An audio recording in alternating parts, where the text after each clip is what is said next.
définir ses objectifs est un jeu d'une négociation. Récemment, j'ai discuté avec une amie et je lui ai proposé de suivre le programme de négociation que je prépare pour apprentissage en ligne. Et en fait, elle était intéressée tout de suite par le premier chapitre, premier module, où je donne des conseils comment on peut être clair avec soi-même. Qu'est-ce que je veux vraiment? De quoi j'ai besoin? Quelles sont mes positions que je dois défendre? Et quelles sont les possibilités que je peux aller chercher? En fait, pour elle, c'était nouveau, c'était quelque chose d'inconnu. Elle ne savait pas qu'elle peut se questionner elle-même en amont de discussion avec quelqu'un en face. Plutôt une approche d'attendre et d'être réactive par rapport à la proposition de son interlocuteur.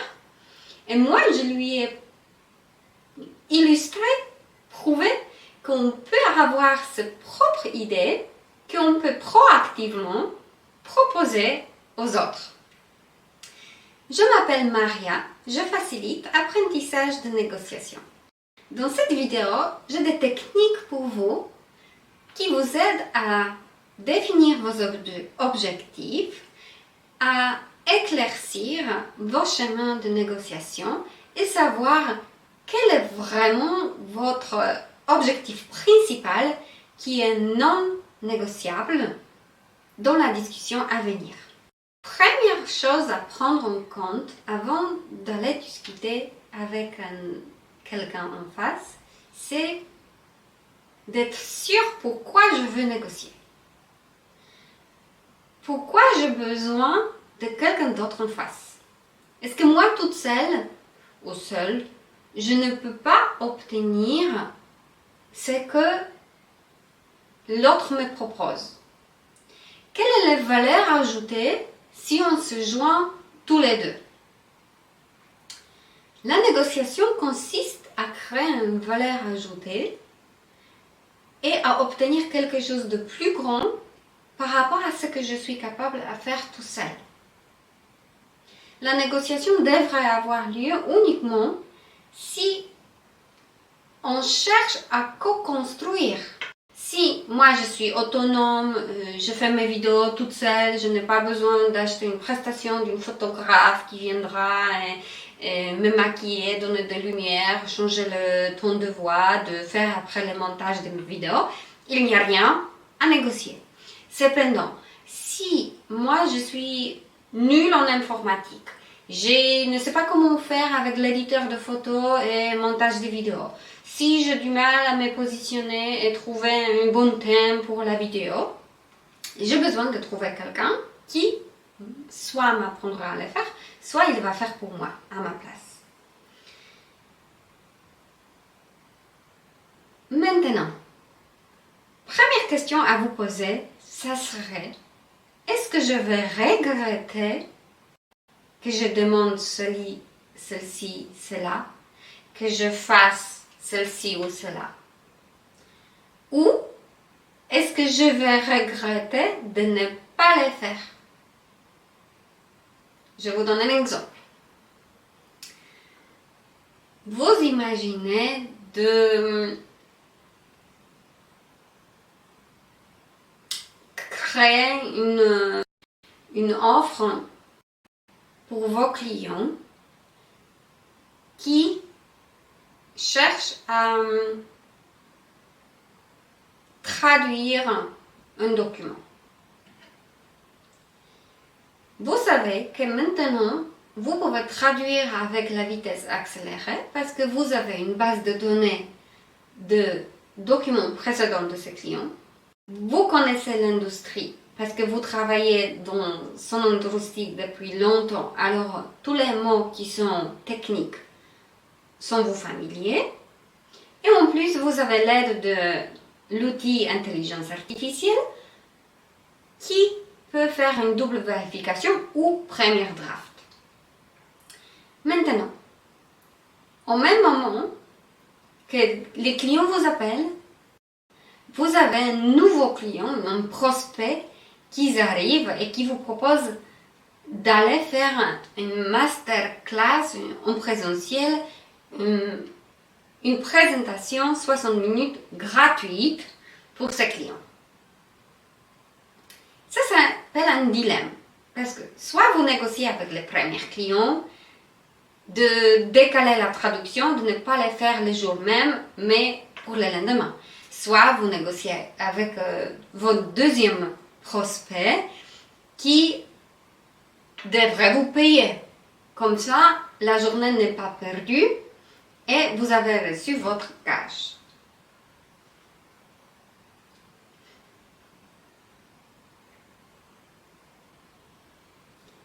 Qu'est-ce que vous allez regretter si c'est le cas? Est-ce que vous allez regretter de ne pas poser de questions au premier client?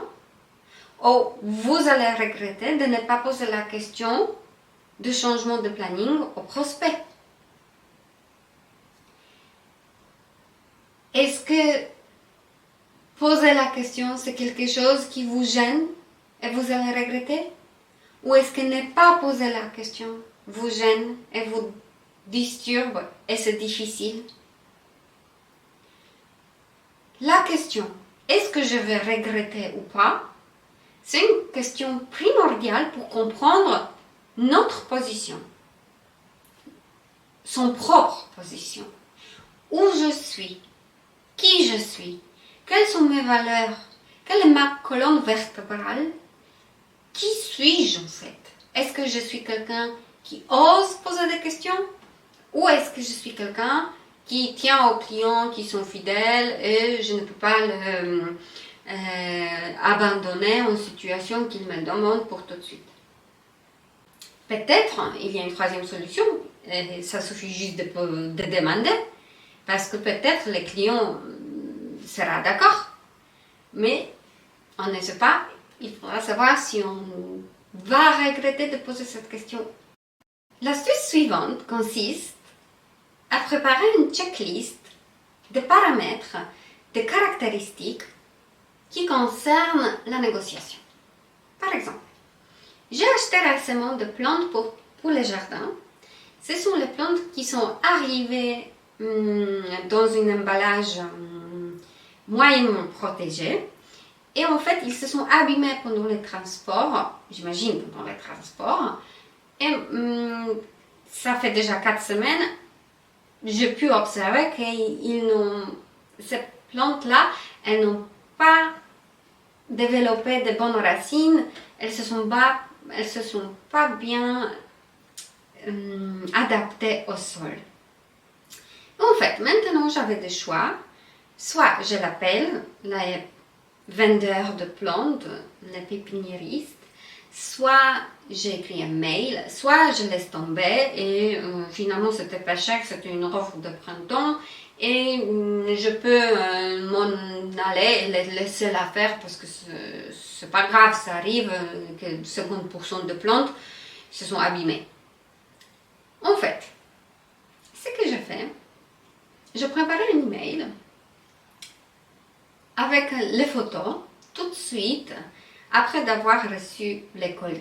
En fait, j'envoyais tout de suite, le jour même, quand je désemballais les colis, que les feuilles sont tombées, que les tiges me semblent sèches.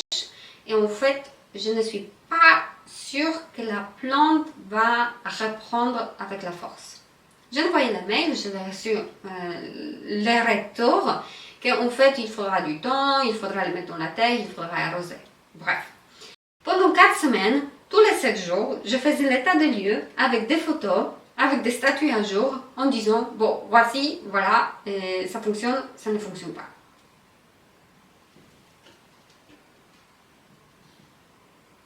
À la fin de 4 semaines, ce que j'ai obtenu est une remise de 70% de ma commande. J'ai reçu un voucher pour la commande suivante que je peux utiliser pendant 12 mois à venir. Comment j'ai obtenu tout ça? En fait, premièrement, je fais des suivis et des points réguliers, j'ai rien lâché. Pour vous, ça s'appelle une technique d'être percutant, d'être pertinent, d'être quelqu'un stable et conséquent. Vous faites les suivis réguliers tous les lundis, on prend des photos, on envoie un court mail.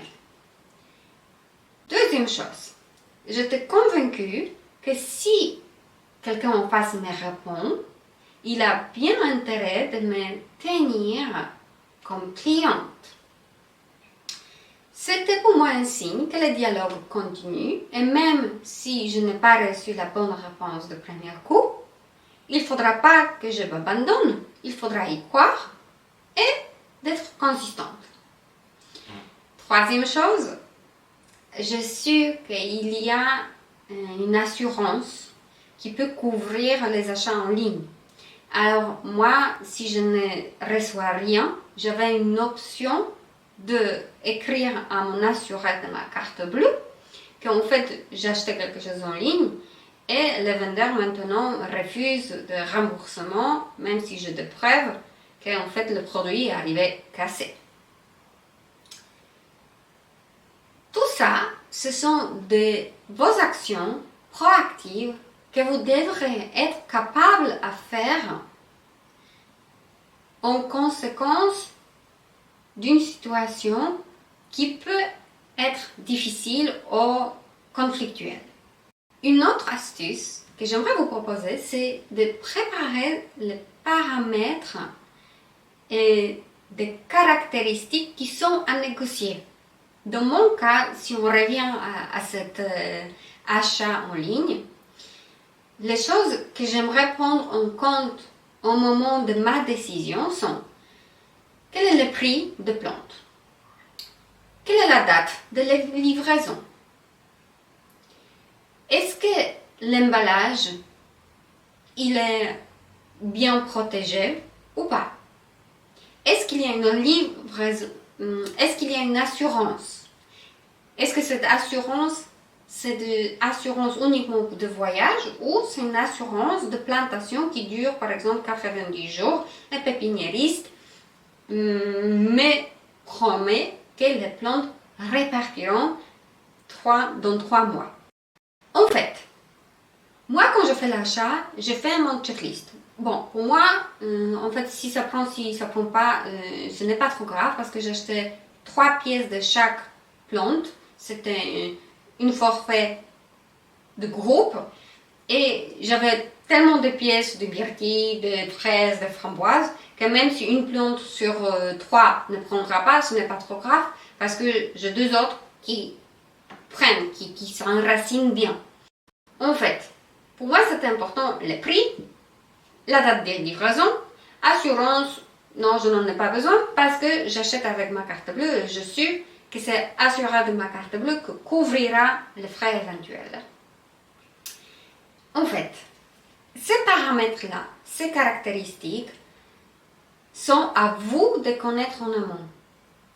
Est-ce que pour vous, la plus importante, c'est la date de livraison? Parce que par exemple, c'est le long week-end, vous savez que vous êtes obligé de recevoir les colis vendredi et pas lundi parce que vous avez du temps pendant le week-end de les planter. Ou est-ce que pour vous, le plus important, c'est le prix des plantes? Parce que finalement, c'est pour vous faire plaisir, c'est pas un budget que vous avez à dépenser inutilement et finalement, vous préférez être sûr que vous risquez pas grand chose si les plantes ne vont pas, c'est pour s'amuser. Ça dépend de votre situation. Si vous faites la liste de ces caractéristiques, vous savez que s'il y a une discussion, comme moi j'ai eu après d'avoir acheté, je peux être un peu plus exigeante, moins exigeante, je peux essayer de récupérer tout l'argent ou finalement un voucher avec une remise pour l'achat suivant, ça me va. Est-ce que je vais contacter en conséquence mon assureur de carte bleue? En fait, tout ça, ça vous donne des idées, ça vous ouvre des pistes, ça vous prouve que c'est vous qui êtes l'acteur, C'est vous qui êtes aux commandes de ce qui se passe dans votre vie. Et pour finir, effectivement, j'ai un troisième sujet à aborder. Et en fait, ce sujet, il parle de confiance en soi. Si vous travaillez sur vous-même, vous vous posez des questions, vous vous questionnez, vous avez une approche à la vie. Qui suis-je et qui je veux être, qui je deviens, qu'est-ce que je cherche dans ma vie? Cela vous permettra beaucoup d'envoyer un bon message pendant la négociation. Pourquoi c'est important? En fait, quand on envoie les messages, ce n'est pas uniquement les mots qui parlent. C'est souvent la partie du corps qui explique tout ce que les mots ne veulent pas avouer. En fait, confiance en soi, ça se construit jour après jour. Ce n'est pas quelque chose qu'on peut accueillir, ne pas payer pour acheter en magasin. Confiance en soi, c'est une capacité qui peut être apprise. Si je peux vous laisser avec un petit exercice comment améliorer votre confiance en vous, je vous propose de prendre 3 minutes, maximum 5. Mais chaque jour, à même heure, vous prenez une tasse de boisson et avec cette tasse de boisson, vous pensez à vous. Et vous pouvez penser à tout ce que vous voulez, sauf vous ne pouvez pas vous juger. Vous ne pouvez pas vous blâmer. Vous pouvez faire la liste de courses, vous pouvez penser à la réussite du jour, de quoi avez-vous besoin encore dans votre vie, quelles sont les choses dont vous êtes fiers, la gratitude, vous pouvez faire un journal de gratitude, de 5 choses dont vous êtes reconnaissante, tout sauf vous juger et de faire une punition et pendant 5 minutes de se dire ah non, ça c'était pas bien ce que j'ai fait. Grâce à cet exercice de prendre 3 minutes, 5 minutes pour soi et de se focaliser sur la partie positive dans votre vie, ce qui va bien, où vous avancez, vous allez voir qu'après 90 jours, comme les plantes au jardin, les choses changeront. Et ça, je vous donne l'assurance pour. Si vous avez aimé cette vidéo, je vous invite à liker et à partager avec quelqu'un qui peut-être en a besoin. À bientôt!